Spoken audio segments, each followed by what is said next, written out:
until they died.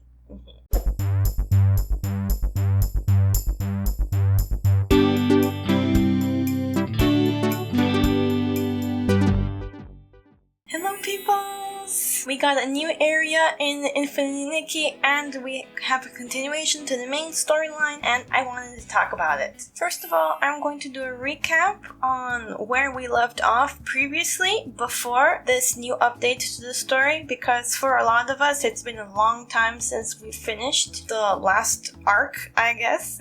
So I thought I'd just give you a refresher.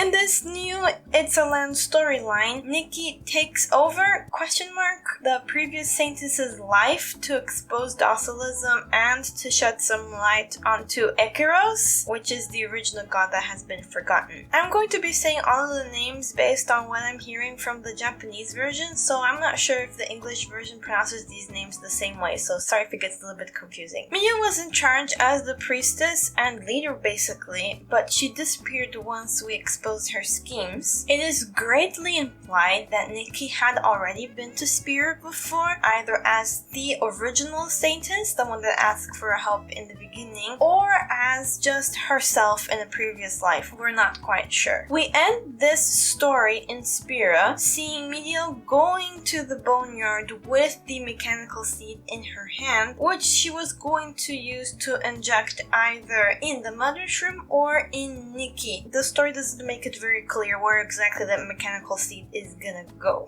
There are also constant mentions to the mark that Nikki got as a result of taking on this mission given to her by the original Saintess, but it usually inflicts pain on her, and Medial does seem to be able to see it at one point. That's basically the recap for the first part of this storyline in It's a Land. Now, I'm going to give you the summary of what transpired in the Boneyard part of the storyline. Yes, there will be spoilers. I will try to keep them at a minimum. Some of them just cannot be avoided, so just be aware. If you don't want to see any spoilers, then maybe just skip this summary part and go to my review part. Okay? So, we meet up again with the original Saintess and she tells us that she used to be Ekiros' student. She is like one of his creations and is older than the Parksolian. She's some kind of other being. She also wants us to continue disproving the lies that still exist about Ekiros, so our mission is not completed. We encounter Medial in spirit form, and she tells us to basically watch salvation come. Nikki can't help herself and she immediately starts helping people out. She gains new abilities and in the process she finds out that somehow we have soul rift, which is a condition that only Parksolians have, which basically is like their soul having problems inside their body. So they have like headaches and pain. It feels like their skull is gonna crack open, and if it's not treated, it could basically separate their body from their soul, and so they die.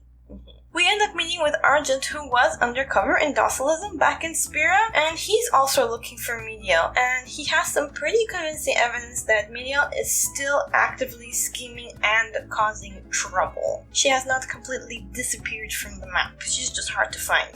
We somehow encounter Medial in some kind of like hallucination kind of thing, but it's very clear from this experience that she has a group of people working with her or for her, whichever want to word it. With Argent, we find out that the guild leader, the person who's in charge of like the ferrying people that they like help guide souls, she is also in on Medial and she's helping cause the chaos that happened and is happening. This results in a lot of soul rifts, so a lot of people in extreme pain. We also get affected by this specific soul rift and we are nursed back to health by Megil. I think that's what the name was. And he is the clan chief and he's also investigating Medial. Again, we hallucinate Medial and learn about the past between the Parksolians and the dragons, and also how it's tied to the Saintess herself, kind of. We get a glimpse. We also get to live in Medial's past as Medial, and we see that she has struggled a lot as a healer, seeing that the soul rift has just gotten worse and worse. over time, and she just feels this immense pain to see her people suffering with something that cannot really be cured. Yet more chaos happens, causing more soul rift, and it seems that the souls are being pulled into another source. We get into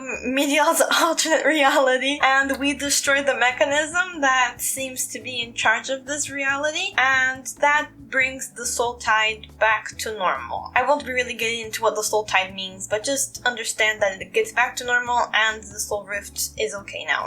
Medial tries to get rid of us so that we don't destroy her plan, but McGill stops her, and then she poof disappears, and instantly more chaos follows her. We go to the Soul Spring Lake with McGill, which is said to be the place where Echoes was born, and once again we have some kind of fourth dimension interaction with Medial, where she tells us that her master plan is to free all the Parksolians from their fate of having to deal with the soul rift and having to just lead souls into their afterlife. The Saintess comes and guides us to where Medial is, and Medial tells us that she's gonna get rid of everybody's souls so that they can break from the cycle, and proceeds to inject herself with the mechanical seed. And in doing so, she summons a monster who consumed the souls that Medial had extracted, and is in the process of consuming all of the Parksolian souls. So that means we must destroy this monster. We defeat it with a new ability, not really, and find out the truth about what really happened in the past, not the distorted version that Medial told us previously. In reality, both dragons and humans were on the brink of extinction, so the dragons offered a pact to the humans where they would survive, but they would have to take on the responsibility and the job of leading souls, which was the dragon's job before, because Ekudos, who was the god of reincarnation, disappeared. So the Parksolians get soul rift because they're basically two souls in one body. They didn't really consider this a problem initially, since Ekudos was supposed to come back and restore everything, but he didn't come back and it's just getting worse. The Satanist then remembers what the whole point of her asking for help was, and it is for us to get the second half of the mark of the cycle and to finish off what Ekudos didn't do.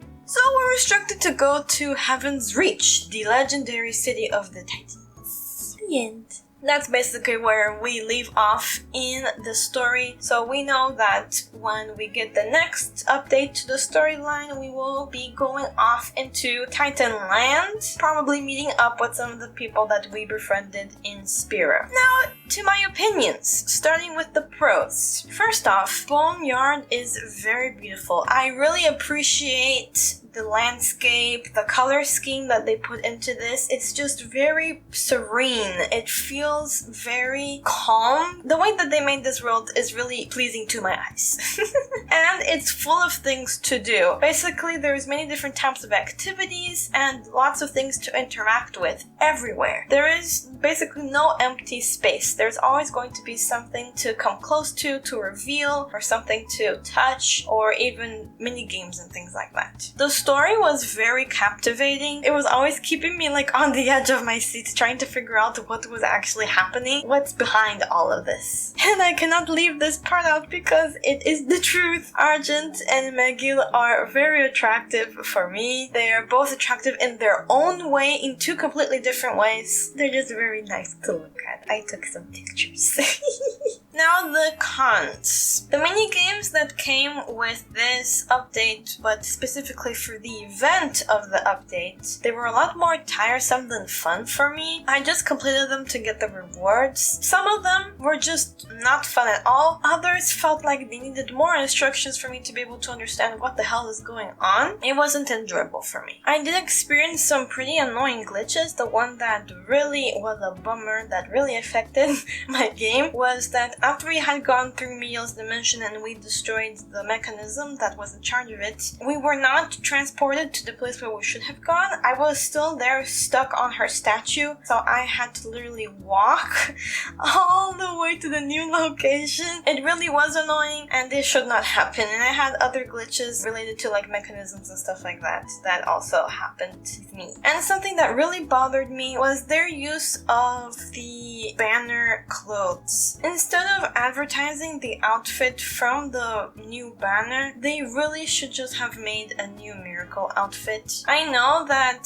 they're not required to make a new miracle outfit for each one of the new storyline updates, but with the story, with the way that they used this outfit from the banner, it would have made so much more sense for them to just make a new miracle outfit. We were in those clothes for such a long time. I almost thought that they were going to give us at least a little bit of that outfit because we were just in those clothes for so long. So yeah, it would have made much more sense for it to have been a new miracle outfit instead of an advertisement for the banner. And one final thing, this is the only thing I'm going to be mentioning about the story, is that the whole thing about not knowing whether Media was real or not made the story very confusing, especially in the part where we basically live as her in the past. You're not quite sure if Nikki is making these things up, if Media is projecting herself into our reality, if she is like a force in the Boneyard, like a demigod kind of status or something. We're not quite sure, and it is very confusing until the end, basically. And the thing with us living in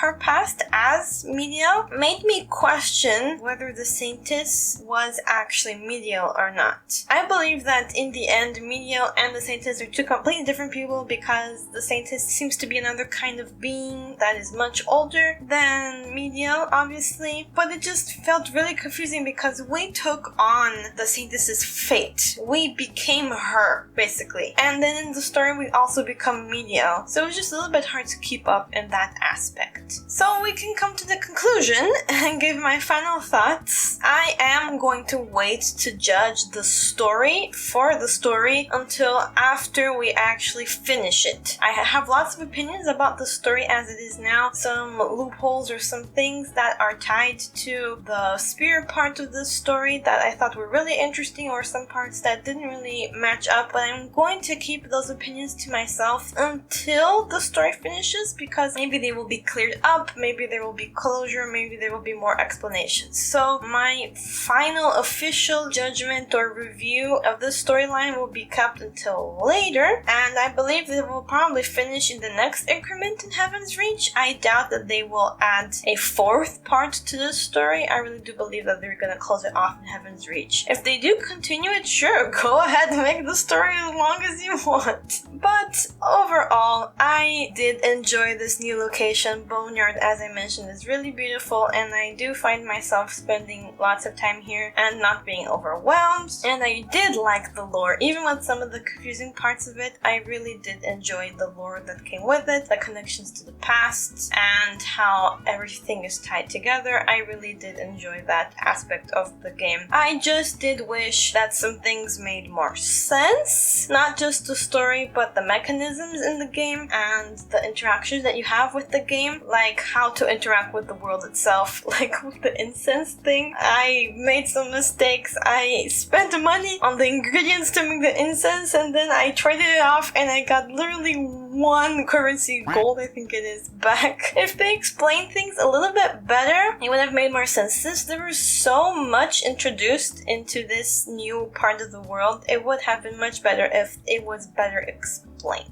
But that will be all for my review today. I'm sorry that I'm not really being very critical of this review. As I mentioned, I will only really be getting critical about it after they finish the story, because I do want to give them the time to wrap things up nicely, to tie all loose strings. So this will have to do for now. Let me know what you think. Which one is your favorite from the 2 new handsome men we got? And let me know if you agree, if you disagree. I would love to talk to you in the comments. And I hope to see you for the following videos that I will be making. If you like my content, I also play Papa's games, I play Spiritfarer, and I do plan on making more Infinity Nikki content. So I hope to see you next time. Bye bye!